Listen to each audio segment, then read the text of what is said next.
Don't try to be slick. Like, share, and follow, and tell your friends that you have found a new, empowering story to listen to. Now let's get back to the story. We want to see what Sunny's up to in this new chapter.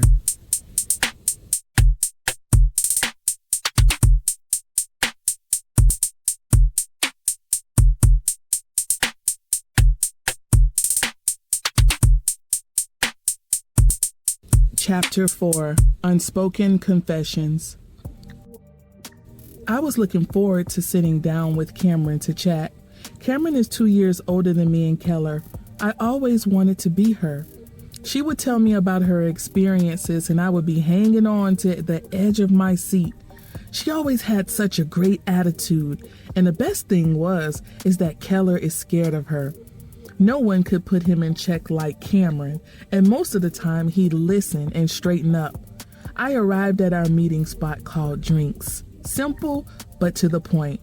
The name kept people from coming in expecting a full meal, but surprised when they had the best appetizer menu in the city.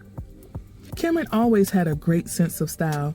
Today she was wearing a cute pink quarter-sleeve turtleneck and a wine-colored pleated A-line skirt. Her brown booties matched perfectly, complementing her glowing mocha skin. I'm a little fairer than her, so I wore black, and more black.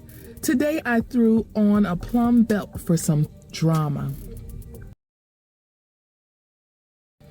Keller was running late as usual. She shimmered her tall frame through the crowded room and made her way to the back table, where we could see all the excitement, as she liked to call it. Kamren wasn't currently in a relationship, but always had prospects willing to be that guy in her life. At 27, she wasn't in a rush to marry, always saying it was more important to find out who she was before she ruined some poor guy's life with her forever changing ways. "Oh, girl, did you smell the cologne on table 35? Kamren said, kissing me on the cheek. "No, but I walked by 27 and he smelled like he could be the next big thing in the weed business now that it's legal," I replied. Kamren chuckled. "I wonder what his prices are." "Please, Dad would put you in that cage he always talks about in the basement if he even thought you were smoking," I joked. "Who said anything about smoking it?" she grinned. "I went out with my friend Fan and we had barbecue chicken wings marinated in righteousness." "Oh my goodness, Kamren, you are so adventurous," I teased. "So tell me, you and Keller didn't make things awkward at the get-together, right?" "Did you get it?" she asked, grinning. "Get what?" I replied, confused. "Stop playing, Sonny." "I've known you forever and you have never looked so in love. I know it. What happened?" I shrugged. "That's always been there, Kamren." "Nope, y'all kids rumping around did something because I know my brother too well. When you left, he was distracted and wouldn't talk about himself." I laughed. Kamren always had a way of getting answers with her observations. "He was just quiet and staring into space with that 'I got my best friend's booty and I want it again' look." "You are making me blush," I told Kamren as I uncomfortably crossed my legs. My mind was a tangle of emotion, every thought crashing into the next like waves that never quite receded. I had spent my entire life with Keller, our friendship always feeling like this safe, comfortable space. But now I was uncomfortable. After what had happened between us, everything felt different. He felt different. It wasn't just a kiss, it was the way he looked at me now. The way I could feel his presence in a room. The way every little interaction seemed loaded with something unspoken. Something we both were trying to ignore. I could still hear his voice in my head. The uncertainty. The apology hanging in the air between us like a cloud. And then there was the silence. The space where words supposed to fill the void but never did. It was crushing. Suffocating even. Because I wanted to know. I wanted to know what Keller really felt. But I also couldn't shake the fear that it was all a mistake, that I had ruined one of the most stable relationships in my life. What if this was something I couldn't take back? What if this changed everything? I took a deep breath as Kamren waited for me to speak, trying to steady the rapid thoughts racing through my mind. Kamren wasn't wrong. There was a history there, one that neither Keller nor I had fully acknowledged. And now that things had shifted between us, I wasn't sure how to navigate the new territory. Cam, it's not about just being together. I started, my voice quieter now, the weight of my emotions pressing down on me. It's more complicated than that. It always has been. I paused, hoping she'd understand the depth of what I was trying to express, but also knowing that the conversation was inevitably headed toward a place I wasn't ready for. Kamren, ever perceptive, raised an eyebrow. Complicated, huh? She mused, tilting her head. So you're telling me this is some we've been best friends for everything? That's the complicated part? I winced at her words. She was right, in a way. Keller and I had always been more than just friends, and we both knew it. But we had never acknowledged it, at least not until recently. That unspoken tension had always been there, like an invisible thread weaving between us. And now it felt like it had finally snapped. I don't know how to explain it, I said, my voice trembling slightly. It's like all of a sudden everything that's been building between us for years is just coming to the surface. And I don't know if I'm ready for it or if he is. I swallowed hard, the knot in my throat growing tighter. I don't want to lose him, Cam. He's been my best friend for so long, and I can't imagine life without him. But this is different. It feels different. Kamren softened, her playful demeanor fading as she met my eyes with understanding. Sonny, I get it, she said quietly, but you can't keep running from what's right in front of you. You and Keller both know there's something deeper there, something that goes beyond just being friends, and you're both going to have to face it eventually. I shook my head, torn between the desire to push forward and the fear of what that might mean. But what if it ruins everything? I whispered, more to myself than Kamren. What if it changes everything and we can't go back to the way we were? Kamren reached over and squeezed my hand, her voice firm and comforting. You can't live in fear, Sonny. You've got to be honest with yourself, with him. You both deserve to know what this is before it's too late. I sighed, the weight of her words sinking in. Kamren had always been the one to push me to be braver, to face the things I didn't want to acknowledge. And as much as I hated to admit it, she was right. I had to face this. Whatever it was between Keller and me, I had to confront it head on, or I would never be able to move forward. Kamren could see the struggle to process in my face, so she did what Kamren always does, make me blush and laugh. So how is our tongue slayer, Brenton, doing? What exotic place has he decided he needed a meal lately? He might just be under the damn table, Kamren said playfully, looking under the table. After a long belly laugh, I explained that Brenton and I were no longer together. Kamren turned around and flagged Ronnie, the waiter. Ronnie, we need some comfort liquor at this table. Keep it classy.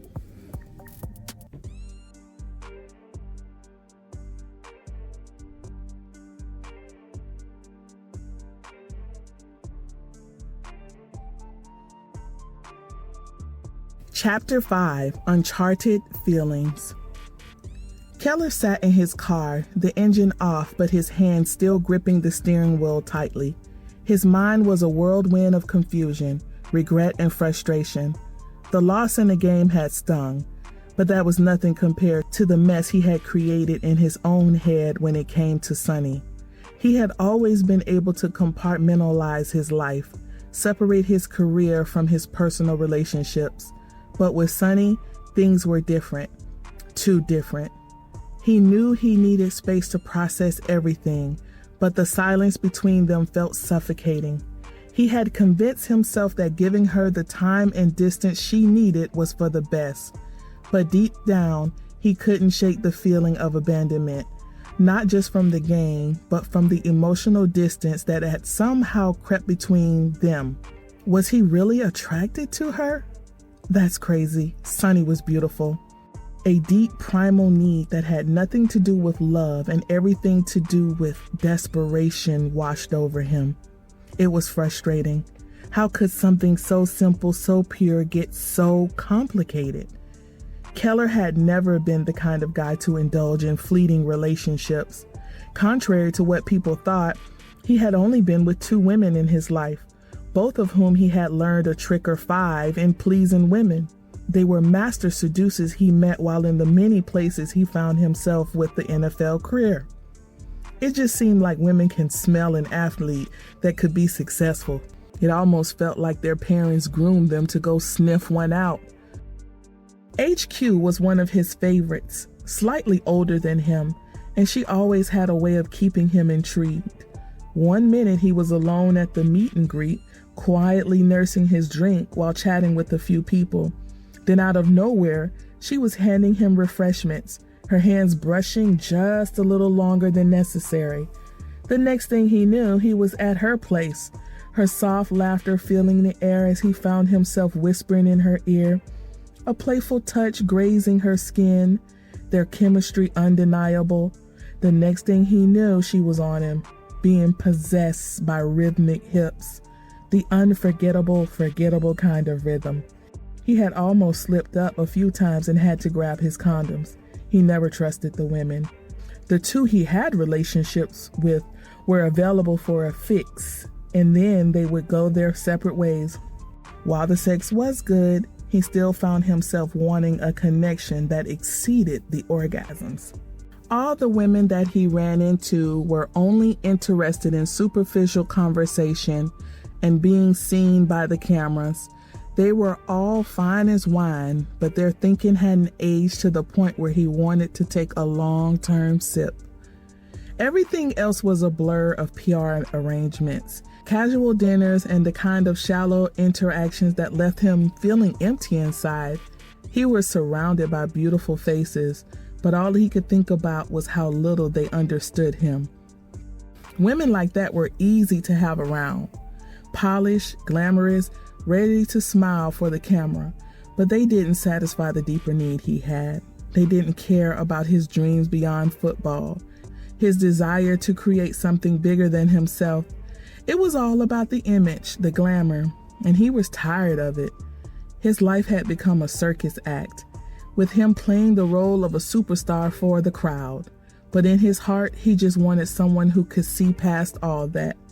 He had that person. But had he messed it up? Sunny, she had always been different. She listened when he spoke about his hopes, his ambitions, things no one else cared to hear about. Not even the reporters who swore to him they wanted to know more about his story. She had been with him before anyone knew who he was. They had attended elementary school, high school, and then neighboring colleges. He was fortunate to be drafted to a team that was close to his hometown, so they lived nearby each other. With all the highs and lows of the NFL, she never changed who she was, and their relationship became closer. She was real, and that was something he had always needed. But now everything felt complicated. That kiss, what was that about? Had it been a mistake, or had it been the culmination of years of something neither of them had dared to face? Keller rubbed his temple, trying to quiet the thoughts swirling in his mind. He had always prided himself on being in control, on knowing exactly what he wanted. But this was uncharted territory, and he had no idea how to navigate it. He couldn't just leave her behind like the others and avoid her phone calls. Even though that's what he had been doing, he had been treating her like the others. What if he had made things worse? What if Sunny couldn't see past the confusion?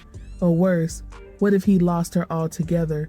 Couldn't they go back to just being friends after what had happened between them? Maybe they could balance a relationship of love and best friends. How could this happen anymore? With a frustrated sigh, he started the car and pulled out of the driveway. He wasn't ready to face her, not yet.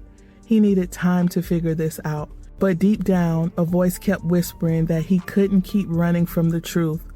What he had with Sonny was special, more than just a friendship.